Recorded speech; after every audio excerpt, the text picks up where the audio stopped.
Ladies and gentlemen, my name is TotalBiscuit and welcome to my After Hour Lounge. Today we're gonna kick back in a nice big velvet chair with a reasonably sized glass of Defender's Quest Valley of the Forgotten Deluxe Edition, which is a deluxeified, that's their words, not mine, version of the 2012 Tower Defense RPG Hybrid. I have been meaning to get around to playing this damn thing for ages, and it's one of those games that just slipped through the cracks. That happens fairly frequently, honestly. But I finally got around to it. I decided, hey, since they've updated it to now run at 60 FPS, and they've updated it to run at modern resolutions and all that sort of thing, it now would be a good time to actually play it. So I put a couple of hours into it, some of it on stream, did a lot of very, very silly voice acting, and now I've come to the conclusion as to why I think this game is pretty neat. So let's dive on in and find out exactly what's going on with it. So I mentioned earlier it's a hybrid between RPG and tower defense. So the gameplay is tower defense, except instead of towers you have heroes, kind of characters that you recruit, and these characters can be equipped with different items and they can also level up as well. Some of them also have their own backstories and are linked inherently into the storyline of the game. So you'll notice that these are places that I have gone. You have the opportunity to do pretty much every level on 3 or 4 different difficulties, and there's usually a reason to replay the levels because they tend to have really nice loot and rewards for doing so. If I beat this on extreme, which is going to be pretty tricky, I get a bunch of experience, and if I never get hit at any point, if an enemy never reaches me, or the tower defense term being leak, I suppose, if I never leak an enemy, then I will gain an item there, the Charlatan's Staff, if I so desire. You may also notice I've got some currency down here, because you can go shopping. You can earn this scrap, and scrap is a good way to buy new stuff, recruit new people. So if I head over to this town right here, I can buy new weapons. Let's say I wanted to get a new iron sword. I can totally do that, so I'll buy an iron sword. That's a big upgrade for some of our characters. We're going to give it to Dodger. Can't trust Trump with it. Never trust Trump. There we go. And we could also buy a new bow as well, the Hunter's Bow, which does +8 versus the regular bow. So I'll equip John Tron with that bow. In fact, I can actually just buy the other as well. There we go. Everyone's getting upgraded. Jesse has a better weapon than that, so we don't need to worry too much. Now, I mentioned earlier about recruiting different heroes, so as it stands, I have access to 2 character classes that I can recruit, and I also have a 3rd character class that I got through the story. There are a lot more character classes and things available, including dragons, as I noticed in the trailer, so that's pretty neat. I've got 3 of each at the moment, and you can sort of customize skin color, hair color, clothes, and different things like that. You can also give them a name, if you so desire, so I could hire somebody else, but currently we're running pretty well on 6 characters. You can also buy armor, because yes, the characters can be attacked, you know, as opposed to most traditional tower defense games where the towers are not touched by the enemies. This is certainly not true in this version, or this interpretation of the genre, I suppose. Alright, now I mentioned that you can do more difficult versions of things, so we could probably jump in here and see what happens, and I mean, there's a nice looking weapon that I could grab from that if I do this on advanced mode. You can note the different enemies that I'm going to run into. Fallen Knights that also have absorption, because they have armor on them. Worms. Snake ghouls, they have ranged attacks, fairly unpleasant. And give that a shot, see whether or not my little army is good enough to beat that. Alright, pause the game quickly. I don't know why the game doesn't auto-pause on start, that would make more sense. So, you have these characters that you can deploy right here from these different tabs. Berserkers, Rangers, and Healers. As I said, there are more character classes, probably 6 considering the spacing, but that's just a guess. So I have to place these different characters in different places so that they will effectively deal with various waves of enemies. So where do I want to put them? Well, if I pop him here, he's probably going to kill a bunch of dudes quite effectively. Pop one there perhaps as well, and maybe one at the end just to pick up the stragglers. We also have some rangers, so I want to probably put them in the best place possible to get maximum damage. Can put one there. I'll pop one here as well, and then one next to that, and we're going to pop the healer somewhere that it's going to hopefully be the most effective, and that is going to, needless to say, heal. So you have a couple of different resources. The HP of your main character, which is this fellow right here, and she can cast various spells, which are available at the top, and she also generates what's called psi points, and these psi points can be used to boost, which is sort of dynamically level up your characters. Your characters have preset levels, but they can also be boosted in combat, which will unlock various skills. So If I boost there we go, and boost there. So I'm spending my currency to boost them up and give them access to their different attacks, which are on cooldown. So you'll see exactly what they do there, and I can speed things up, and things are going relatively well in the first wave without too much of a problem. That's going to generate more psi. That is going to allow me to do a lot more, but it looks like we're running into some fellows that have some pretty heavy armor on them, and unfortunately, basically, I'm not doing enough damage to really touch them. This doesn't really surprise me too much. As I said, I'm trying an advanced mode, and it's a little bit too high for my level, and you're obviously going to see that I'm going to get my ass handed to me there, because I clearly cannot stop these enemies, but this is something that I can come back to later. So I will lose. There we go. Nice and easy. I died. Doesn't really matter. You actually do gain experience and scrap for even losing, so it's not too bad, but I'm not going to worry too much about that. We can head on to whatever the next town is, and you're going to get a bit of the story. The game is very story-driven, actually, which is not what you would expect from most tower defense games. As I say, it does have that RPG element to it. You see a little bit of character progression. Speaking of, do I want to upgrade that? Probably not. We'll stick with what we've got for the time being. I'm thinking maybe I could recruit another healer. I could, but honestly, I don't really see too much of a need for it right now. And there we go. We're moving into Act 3, and you're going to see the sort of story progression going on. The writing is a bit of a mixed bag, but I found it to be relatively entertaining. It's actually quite funny. It sort of really sits with my sense of humor, but it's interesting to see a tower defense game that even has any kind of story element to it. And the cutscenes are very, very basic. I'd say if there was going to be a weakness of the game, and there are certainly some, the art style in general is probably one of them. I mean, the game does look like it was made in RPG Maker, but that's really not true. It's actually running on its own engine. So I'm going to jump in here, and I should be able to beat this one quite nicely. There we go. Water fiends, they swim. Got to watch out for those. A lot of scrap available if I can beat that, and that's kind of where a lot of the replayability comes in. You visit the previous levels, and then you end up getting a bunch more money, and also getting a bunch of rare items that way as well. Alright, so we will skip through this. You can sort of clearly see what's going on there, and then we jump on in. Alright, so what do we got? They're all going to be coming from there, and some of them swim, so that's going to make things a little tricky, because they're most likely going to... I imagine they're just going to go the shortest route possible to my character. Interestingly enough, the game doesn't actually show you the path that they move, but it's usually pretty obvious. I mean, if you follow that all around there, they're going to go over there, around there, around there. The swimming characters, I've never actually encountered those before, so it'll be interesting to see what they can do.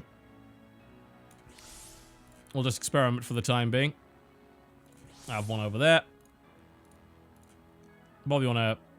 I'm thinking of, like, sort of focusing a lot of my damage in one place, but since I don't know what these swimming characters are going to do, it will be interesting.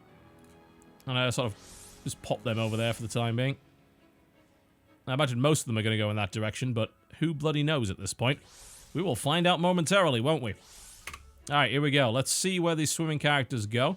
In the meantime, grab a quick upgrade here, a quick upgrade here.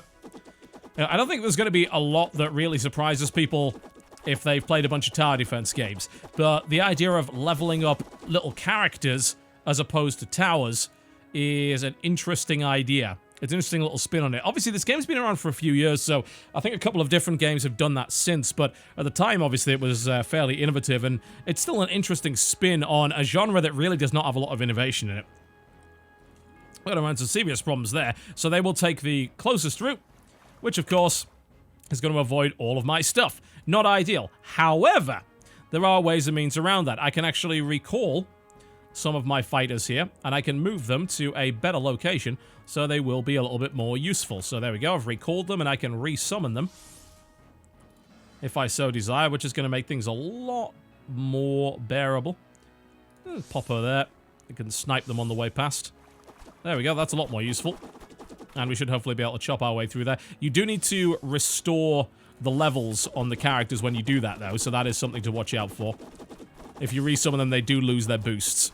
Outside of that, you can also use your Psi to cast some spells, so I can use lightning to zap a few of these guys. There's a frenzy available as well if I want my characters to attack a little bit faster. And there's also a healing. Most of these guys aren't actually attacking, so that's not really too much of a problem, but there are some enemies that will attack your characters and will kill them. That doesn't really have any effect other than having to resummon them, and obviously they lose all the Psi that you've invested in the first place, so there you go. As you can see, you can speed the game up to a fairly ridiculous level, which is good. I like games that don't waste your time. There are plenty of games that could really, really use a speed up option and don't actually have them. Now, you'll notice that your characters level up here as well, so you can equip new armor pieces and new weapons if you happen to have grabbed them. The pieces of armor and weapons actually have a backstory as well. As I said, there's a surprising amount of lore and backstory in this game, including a journal that the main character writes, which explains the plot and everything from her perspective. So, I usually ignore stuff like that, but if you're into story and if you're into character development, you might be surprised to find that this game actually has quite a lot of it. And add bleed to my attacks right there. There we go. Cool. Pretty much as simple as that, really. I mean, there's not, honestly, a lot more to say about it, but it is, in my opinion, a fairly nice little combination of things. You know, it is not a particularly complex game, but there are absolutely elements of difficulty and strategy to bear in mind. You may have noticed that there were a lot of icons under my character, and that is a way of customizing the behavior of your different heroes. So let's jump in here. We're going to do this on advanced mode, see if we can do it. Now, if I click on one of my berserkers, bear in mind there's going to be a bunch of swimming guys, so we need to maybe sort of concentrate our defenses around here, because it seems like putting them here is sort of a waste of time, considering a bunch of these guys can swim. So, I'm going to pop him there. You know, he's my best guy with my best sword. So, I'll pop him there so he can hit the most, and we can pop one there as well, although the swimming guys are going to avoid that. So, is there a better place to put him? Bear in mind, he is melee only. You probably want to put him sort of further down the path right there. You can, of course, also put them in areas where they can only attack a limited number of things on purpose so that you don't get overwhelmed. And then we can work on our archers. Bear in mind, there are some mad ghouls in this mix and some snake ghouls, so we do want to be a little bit careful. Don't want to overdo things. Don't want to put our characters in vulnerable places. Just sort of looking at the ranges here to make sure I'm optimizing it. This doesn't seem too bad. And then what I can do is I can... Oh, we actually have a new character here, an ice mage. Alright, so I imagine these probably slow fellows down fairly effectively. So if we slow them down as they go around the corner, that should work relatively well.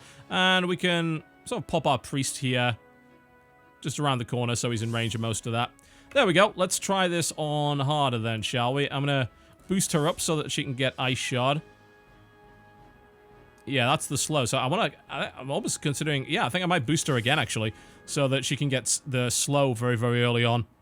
It's not going to be... I don't think she's going to be able to catch the water fiends, but she'll get everybody else. So let's just speed this up for the time being.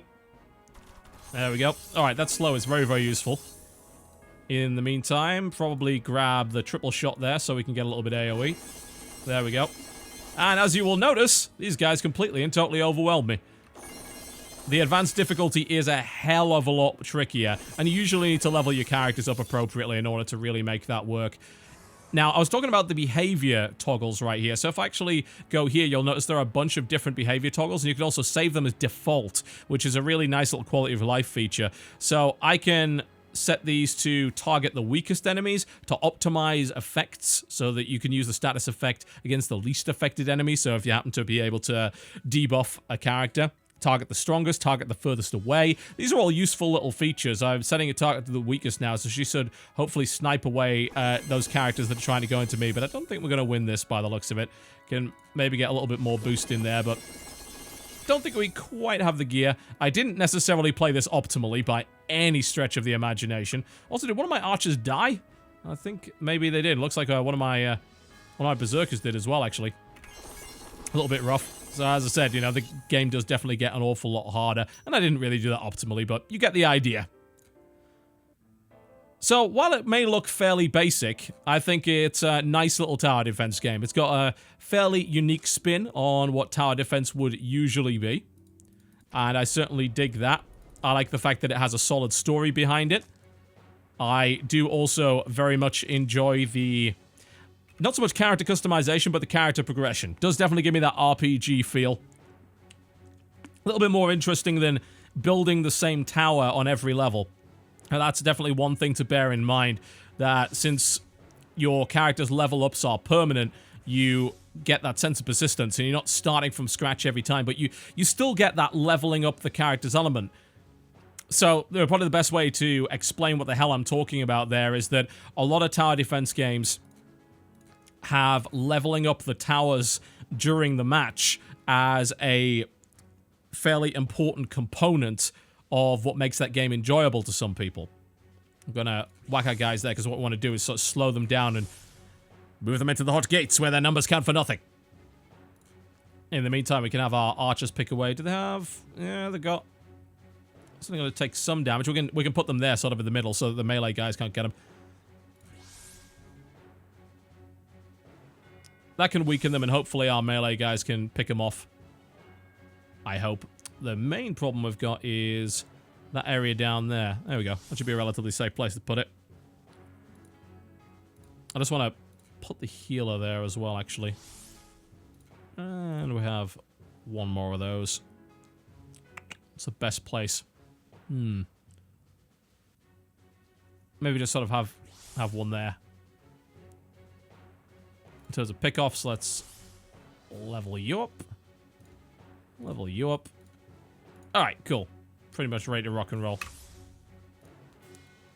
Some people really enjoy the element of leveling up towers and doing that over and over and over again. This game sort of combines the two. It gives you a level of persistence with the characters' levels, but it also allows you to level up your, quote, towers as well during a match by using this boost mechanic. So it's a nice little mix of both. I think it realizes what makes a lot of tower defense games fun, while simultaneously adding this sort of element of RPG persistence that isn't in a lot of other games like that. So it certainly sets it apart from other titles. We really need you to have triple shot, good lord. Should need to have more than that. Yeah, it should pick off the rest of those without too much of a problem anyway.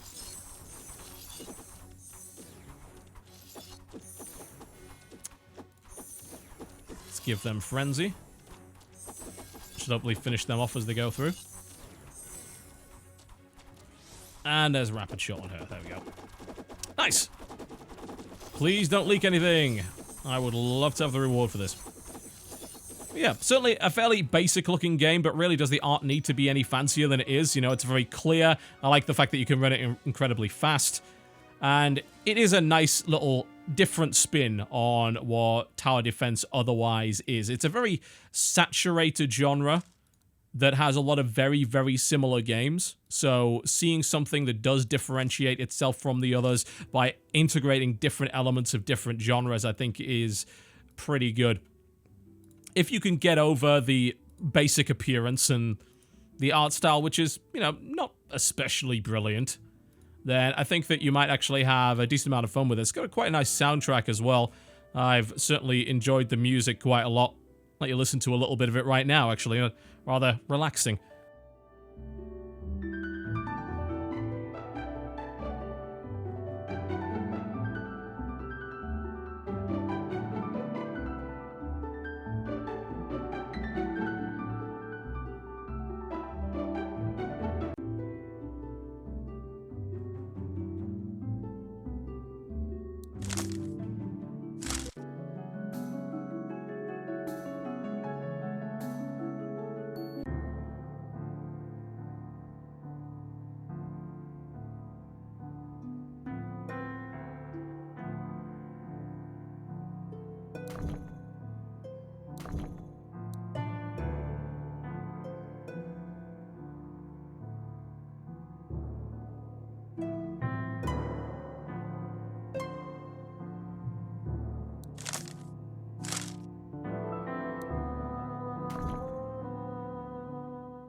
Always nice to have a good little soundtrack going on right there.